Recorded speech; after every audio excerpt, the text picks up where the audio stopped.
Hello everyone. तर आज आहे प्रीतमचा वाढदिवसाचं सेलिब्रेशन.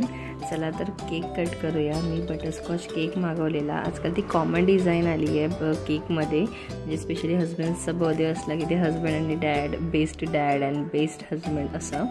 तर आणि मी एकदम छोटंसं डेकोरेशन केलं आहे, जस्ट लाईक रोज पेटल्स आणि येल्लोवाली फुलं असे लावले आहेत. मला जास्ती फारसं काही करायला मिळालं नाही, कारण घरात मी, प्रीतम आणि अवयूच असतो. तर अधूनमधून आम्हाला अवयूलाही सांभाळावं लागतं, तर म्हणून मला असं एवढं काही करता आलं नाही.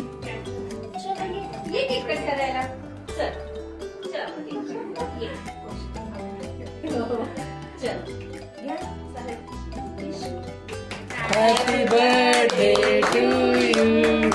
Happy birthday to you.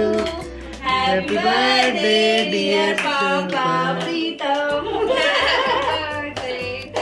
माहिती करावं लागते बाबांच्या बर्थडे. हॅपी बर्थडे कर ना. तू कर ना क्लॅप कर. क्लॅप क्लॅप कर. हॅपी बर्थडे कर. कर क्लॅप क्लॅप.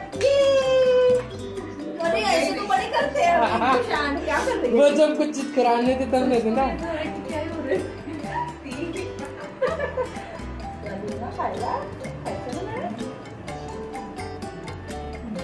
प्रीतमने इथे केक कट केला आणि आता तो सगळ्यांना भरवणार. योहाना आणि अवयू कंटिन्यू बघत आहे. त्यांनी क्लॅप पण नाही केलं. त्यांना काहीतरी विचित्र वाटतं, हे लोक काय करत आहे परत असं. नॉर्मली दोघंही भरपूर वेळा क्लॅप करतात, पण आज त्यांना काहीतरी वेगळं वाटतं, त्यामुळे नाही करत आहे ते लोक क्लॅप. आणि आता प्रज्वली मला बोलली की आता योहानाला मला दे आणि तू केक वगैरे भरव. आणि मग आता इथे मी पीसेस करते. आधी मी प्रीतमला भरवलं, त्यानंतर मी परत एकदा त्याला भरवलं अवयूकडनं. अवयू आमच्याकडे बघतो आहे की आई बाबांनाच भरवते, दोनदा मला नाही भरवते का.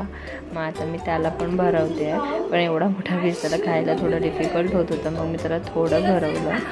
पण तो हो नाही करत होता, तसं त्याने थोडं खाल्लं. त्यानंतर मी माझ्या पीसमधनं प्रीतमला अर्धा दिला आणि म्हटलं तू याला भरव. मी योहाना, प्रज्वली, वर्षा आणि दीपांशूला वगैरे केक दे. प्रीतम बोलला तिकडे जाण्यापूर्वी थांब, मी तुला थोडा केक भरवते. मग मला त्याने केक भरवला आणि प्रज्वलीने पण प्रीतमला वगैरे केक भरवला.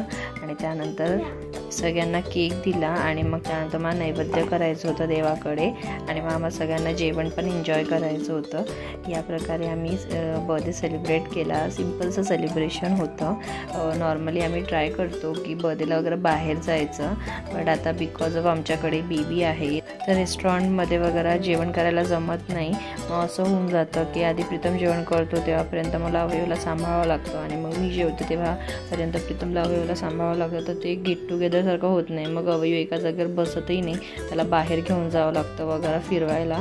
म्हणून आम्ही अवॉइड करतो आणि सेलिब्रेशन्स जे काही करायचे असेल ते सगळे आम्ही सध्या घरीच करतो आहे. इथे मी देवाकडे पूजा केली की प्रीतमला खूप मोठं आयुष्य दे, त्याला सुखी ठेव, त्याची हेल्थ प्रॉपर असू दे आणि त्याला कोणत्याही प्रकारचं स्ट्रेस होऊ देऊ नको, त्याला चांगली बुद्धी दे. आणि सगळ्या गोष्टी मी देवाला बोलली आणि देवाकडे नैवेद्य केलं. आणि त्यानंतर मग आता आमच्या जेवणाची तयारी सुरू झाली. मी बनवलं होतं चपाती, आलूची भाजी, मसाले भात आणि बाहेरून मी रसगुल्ले आणले होते आणि सोबतच मी बनवलं होतं आज दहीवडे. प्रीतमला दहीवडे फार आवडतात, त्यामुळे मी दहीवडे बनवायचं प्लॅन केलं होतं आज.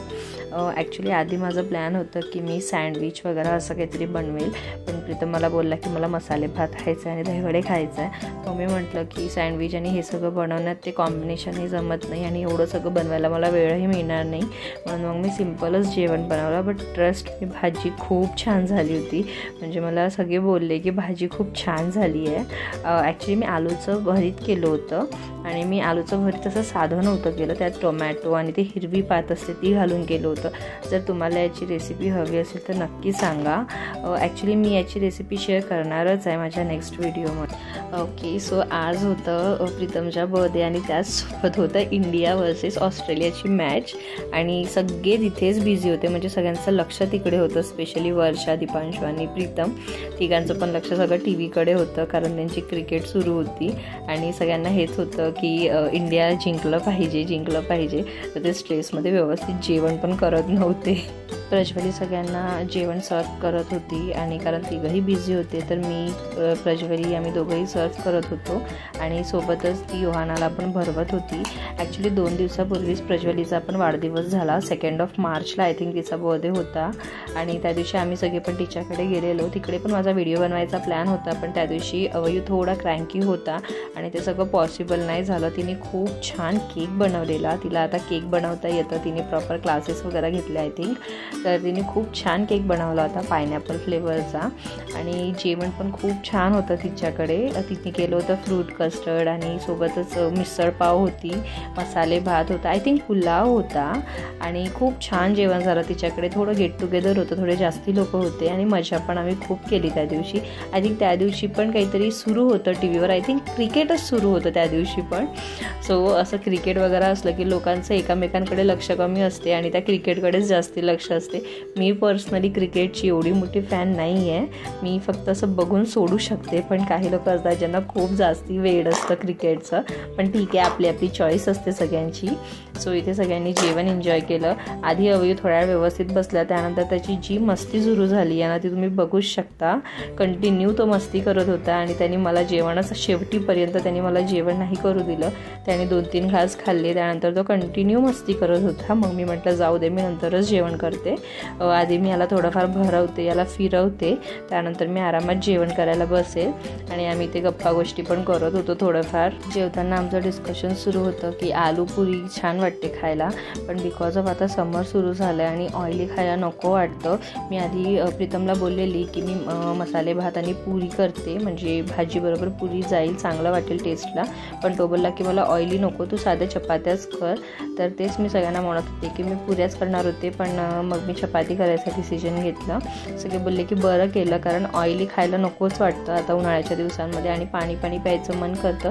सो बेटर आहे की चपाती बरोबर ही भाजी छान पण वाटते आणि हेल्थवाईज पण ओके असते. म्हणून मी इथे जेवायला तर बसली, पण 2-3 घास खाल्ल्यानंतर अवयूची मस्ती सुरू झालेलीच आणि तो काय करायचा, घेत होता खायला आणि तो साईडला टाकत होता. बघा, तो प्लेटमधनं भात घेतोय आणि साईडला टाकतोय.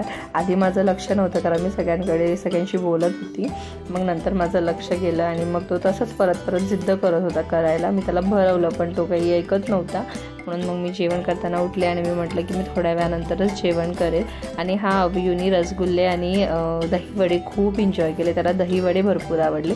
त्या दिवशी त्यांनी वरण भात भाजी वगैरे खायचं नाहीच म्हटलं आणि त्यांनी 1-2 दहीवडे आणि थोडंसं रसगुल्ले वगैरेच खाल्ले आणि त्यातच त्याचं पोट भरलं. तसंही तो रात्रभर फीड घेतच असतो, तर त्याला रात्री थोडंच जेवलं तरी त्याला चालतं.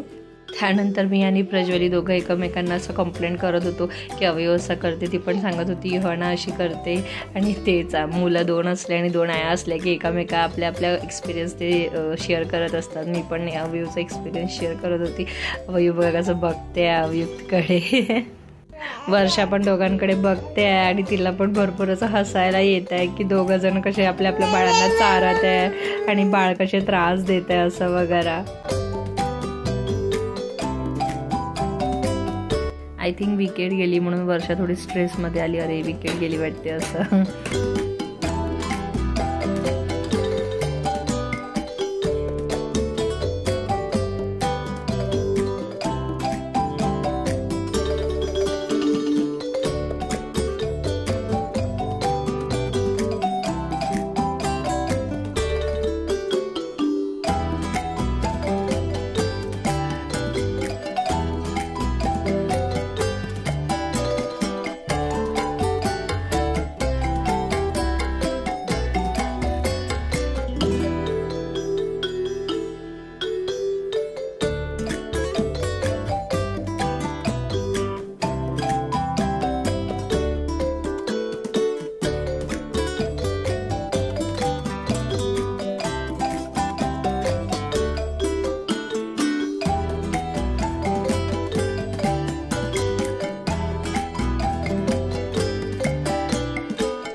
अवयू मस्ती करत होता आणि योहाना तिच्याकडे बघत होती. तर मी योहानाला म्हटलं की तू मोठी आहे, समजव ना अवयूला, काहीतरी समजव ना, बघ किती त्रास देतो आईला, जेवण पण प्रॉपर करत नाही आहे, समजव त्याला समजव, असं तिला म्हणत होती. तर ती बघत होती की काय कर. अवयू भरपूर त्रास देतो, चिडचिड करतो, इकडे तिकडे आहे सगळं फेकफाक करतो. बट तरीसुद्धा आम्ही त्याला कधी असं मारत नाही, म्हणजे हात उचलत नाही त्यावर. तो आता कारण छोटा आहे आणि हे सगळं तो करणारच हे आपल्याला माहिती आहे. तर आपणच थोडं मेंटली प्रिपेअर राहावं लागतं कधी की बा ठीक आहे तो करतो आहे, पण आपण त्याच्या पुढे मागे राहायचं आणि त्याला काही हार्म नाही होऊ द्यायचं. बाकीचं मस्ती तो छोटा आहे तर तो करणारच, दॅट इज बट ऑब्वियस.